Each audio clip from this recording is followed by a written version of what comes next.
மர்மோள தங்கதே சப்பாத்தி குருமா சாப்பிடுங்க. மர்மோள நேத்து தானே சப்பாத்தி தின்றிருக்கேன். இன்னைக்கு எனக்கு சப்பாத்தி பிடிக்காது. இட்லி இருந்தா கொண்டா. இல்லத்தே இட்லி மாவு வேற தீந்து போச்சதே. அப்பன்னா இந்த சப்பாத்தி நீனே தின்னு. நான் என் மோவ வீட்டுக்கு போறேன். திமிரு. நல்லா இருக்கே மக்களே. ஆமாம்மா கொஞ்சம் முன்னால உன்னை பத்தி நினைச்சே நீ வந்துட்ட. உனக்கு 100 ஆயுசுமா. ஏமா ஒரு மாதிரி அசந்தாப்ல இருக்க? மக்கா உங்க அண்ணிகாரி இருக்காளா சப்பாத்தியை போட்டு வச்சிருக்கா. நான் இட்லி இருக்கான்னு கேட்டேன். இட்லி மாவு இல்லன்னு சொல்லிவிட்டா. அவட்ட போய் எதுக்கு இட்லியே கேக்க? அம்மா எங்க வீட்ல இட்லி மாவு குத்து போடி நிறைய இருக்கு ஃப்ரிட்ஜுக்குள்ள.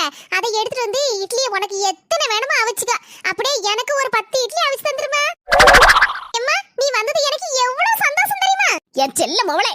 அம்மா நான் டெய்லி எங்க கையால சாப்பிட்டு அழுத்து போனேன். இனி நீ வந்துட்டீல எல்லா சமையல் வேலையும் நீனே பாத்துக்கம்மா.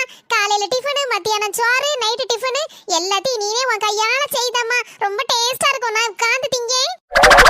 அட பாவி மக்கா இதுக்கா என் மோ வீட்டுக்கு வந்தேன். இதுக்கு என் மருமக கையால அந்த சப்பாத்தியும் குருமாயும் அளவோல தின்றுக்கலாமே.